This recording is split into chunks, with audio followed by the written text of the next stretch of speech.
Yo, welcome back to the channel, baby. Shout out to all my Nate Aliens out there who've already participated in the Nate Alien Challenge. Appreciate everyone sharing and spreading the message. Today, I'm going to be diving into a new Encanto theory. I'm going to be seeing if Mirabel does actually have a gift. This was, of course, done by the Film Theory channel. Shout out to the Film Theory channel. They've been cooking up some amazing theories lately. After I watched Encanto, I was left with some questions about some of the different characters, including Bruno, Dolores, and, of course, Mirabel. If you enjoy me reacting to Encanto theories and you want to see more, hit that like button and subscribe today.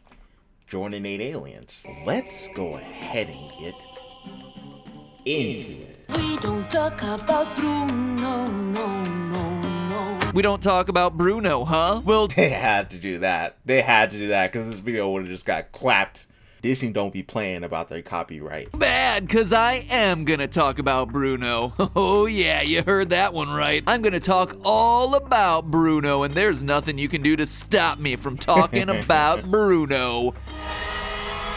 Uh-oh. He's a cool dude. Yeah, overall, he's a nice fella. Seriously, though.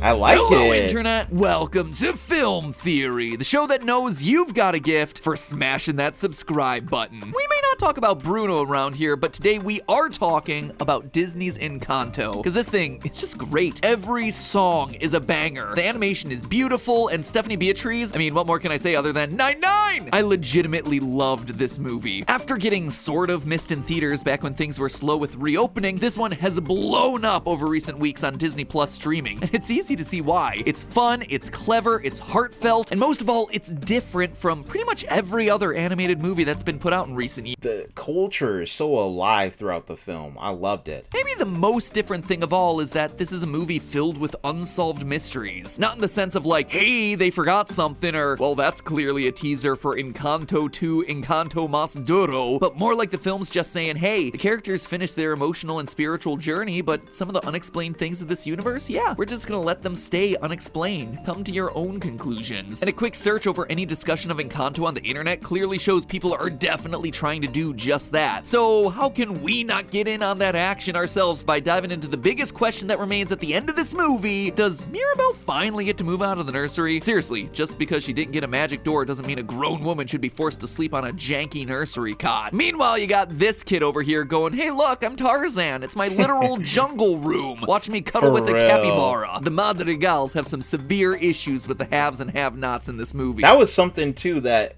was understated just because of Mirabel's attitude. It was very much like a Cinderella or even like a Harry Potter first book kind of scenario where you realize he's living in like the closet and he's like kind of treated like an outcast within his own family. Product of the real questions that are being asked here. What is Mirabel's gift? Does she get a gift? Like, ever? I mean, sure, the whole premise of the movie is that she doesn't get one, but was that really true? Or is her gift something lame like, the gift was the friends we made along the way? Well, I think I have the definitive answer. I know for sure what Mirabel's gift is, when she gets it, and what it means for the rest of the family. But in order to get there, we have to cover some deeply hidden Easter eggs, as well as a few other theories about how the magic of this world actually works. So listen up, Dolores. This one is for you. All right, since the setup here actually does have a lot. So what I did is I watched these out of order. My previous theory that I reacted to was the one with Dolores.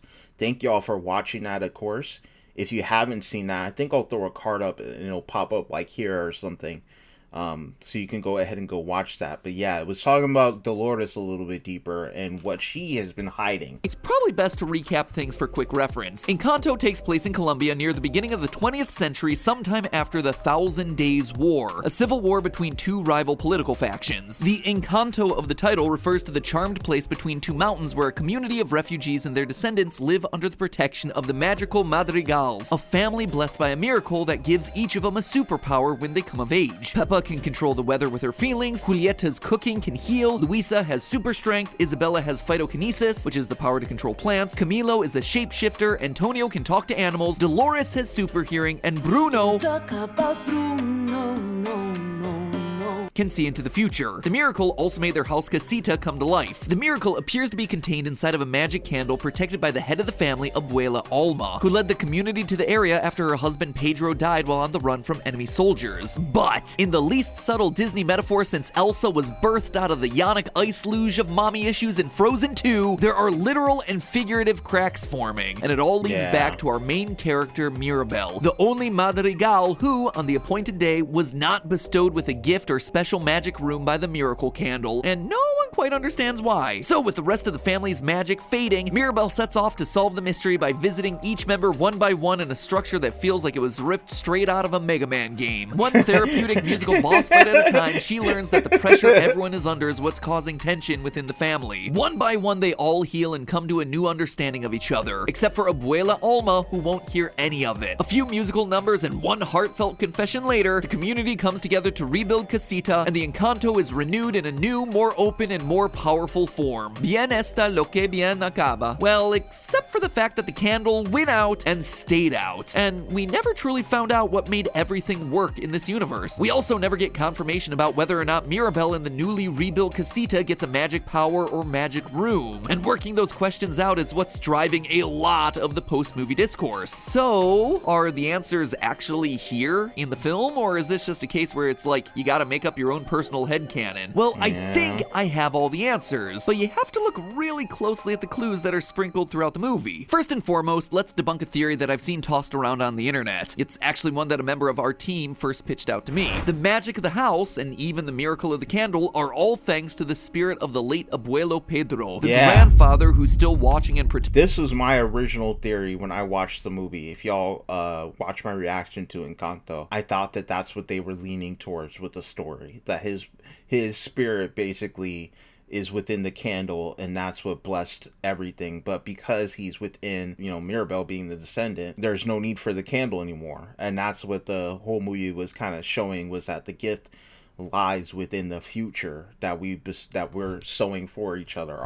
Our kin is the gift. Protecting the family even after his tragic death. Gotta admit, on my first watch of the movie, I was waiting for this to become the big twist. An emotional reunion of loved ones that brings the family together and revives the magic of the house. And then it just didn't come. I was surprised, but in retrospect, it also kind of makes sense. For one thing, while Casita does seem to have a mind of its own, as if it were inhabited by a friendly spirit, the structure's very name being referred to in the Spanish language feminine form Casita seems to indicate that the Madrigals don't regard the presence itself as that of a man. And while it's also a very plausible theory that Pedro's spirit might have resided inside the candle, this ultimately gets debunked when magic returns to the house at the end of the movie, but the candle does not return with it. This suggests that the magic of the house is coming from somewhere or something other than the candle. But where? Well, let's look at the doors. They are unquestionably the most important magical symbol within the movie. Mirabel obviously doesn't get one, setting her apart from everyone else. But there's another key difference here that everyone seems to overlook. Here are all the doors. Notice anything interesting? Anything unusual? Antonio's is different. When every other family member visited Abuela Alma and the magic candle to receive their doors, the image on it featured their adult selves. But Antonio's door is the first one to depict him as an actual child. It's an interesting detail. It's also worth pointing out that this happens after he requests Mirabel to be the one at his side during the ritual. Could those two events possibly be connected? I was talking about that. Definitely seems to support that sort of conclusion. Abuela Alma ushers in all the adult doors up until Mirabel, as a child, gets nothing. And then, in the immediate next ceremony for Antonio, he gets a new type of door. A kid door while under the guidance of Mirabel. Basically, it seems what we're seeing here is a handover from Abuela Alma as the keeper of the Encanto to Mirabel, who's now in charge of keeping that miracle alive for the next generations. That is why Antonio's door is different. It also explains Mirabel's gift. She and Abuela Alma have the same gift. They're both the keepers of the magic. A magic that comes not from a deceased relative, but rather from a devotion to family and a devotion to service. We were given a miracle because of you. We learn in the movie's conclusion that Abuela Alma first manifested the miracle as a defensive reaction to trauma and extreme grief. She needed to protect herself, her 3 infant children, and her community from violent soldiers, and as a result, she gave birth to a literal fortress. She gave rise to a family of powerful protectors, and she pushes them hard to serve the community. I was given a miracle, and I was so afraid to lose it that I lost sight of who our miracle was for. As someone who is always most concerned with expectations of the future and what her family could achieve and become, the doors showed adult ideals that the family had to aspire to. But the door that Mirabel conjures for Antonio depicts her main concern, that Antonio is happy and confident with himself now. Ask yourself this, what is Abuela Alma's power? None that we know of. She's just the leader, the one that holds the family together, the one in charge of protecting the candle. Even Abuela's magic room reflects this devotion to the family. We don't see much of it, but small details like the top of the window frame and the tiles on the ground in her bedroom match the room that she shared with Abuelo Pedro. It's a copy of the home that she shared with him. Here we have this house that's able to make magical jungles and giant gardens, but Abuela's room is a symbol of family. So what is Mirabel? Well, she's the same thing. She's the family's cheerleader, the one who uplifts everyone around her. She is the focal point that is grounded in family. For proof of this, just look at her character design. Each of the powered madrigals have a symbol for their respective gifts incorporated into their clothing like some sort of superhero logo. A stylized hourglass for the future-seeing Bruno, the chameleon for the shapeshifter Camilo, an assortment of animals on Antonio's vest, sound waves around Dolores's collar, barbells on the hem of Luisa's dress, Isabella's flower embroidery, a mortar on Julieta's apron. Even Abuela Alma's house dress has a stylized representation of the mountains that protect Encanto's valley. Now look at Mirabel's dress. She has elements of all of them. Antonio's animals, Luisa's weights, Isabella's flowers, a basket of— Oh, that's cool. That right there is dope, y'all. That is sick. That is a cool freaking detail. I'm literally never gonna see her dressed the same. Wow.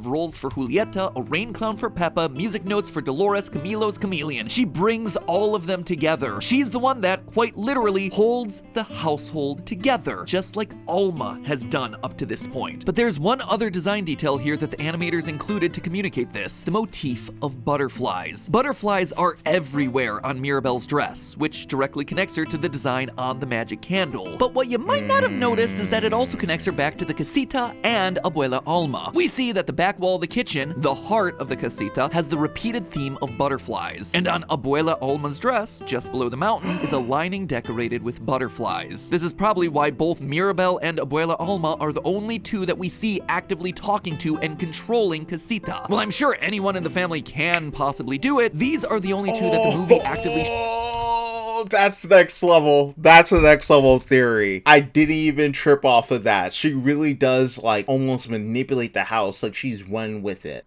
She does do that. And that was something I noticed. She was smoothly just gliding around the house. Even though she's in a rinky-dink room, that rinky-dink room knows her. It was moving the laundry basket around and everything. Shows us affecting the actions of the house, wow, further supporting the connection between the two women. These women are one and the same. Mirabel has no power because, well, now her power is protecting the magic. She has risen to take over the family miracle moving forward. The movie outright tells us this, except, none of us notice because it tells us this in Spanish. During the climax, when Abuela confesses the story of finding the miracle, a Spanish ballad plays in the background. Dos oruguitas, or two caterpillars.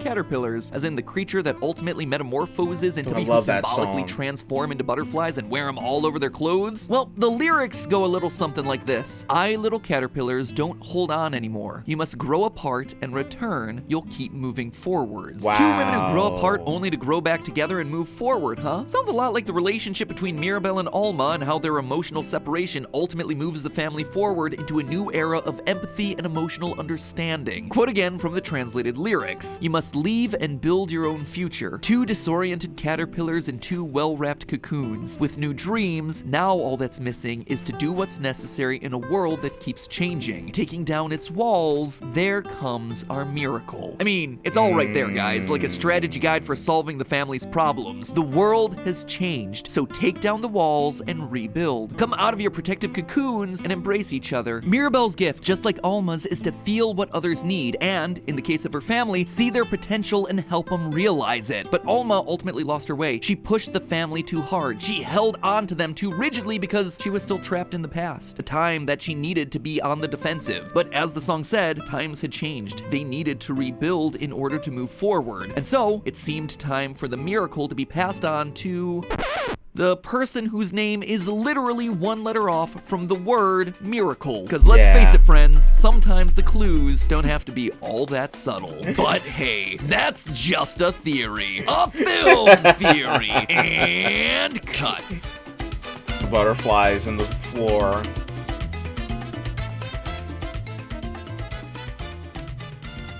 Well, now we know Mirabel does have a gift. The gift that she is the new caretaker of preserving the madrigals. And I kind of figured that already, but you know, that's just a theory. A film theory. This was an excellent video. Y'all let me know what y'all think in the comment section below about this theory and other theories you might have on other characters in Encanto. Also suggest other theories you would love to see me check out on the channel and react to. If you enjoyed this video, hit that like button and subscribe today. Join Innate Aliens. Thank you very much for watching this with me. I appreciate you all being here. I will see everyone in the next video. Peace.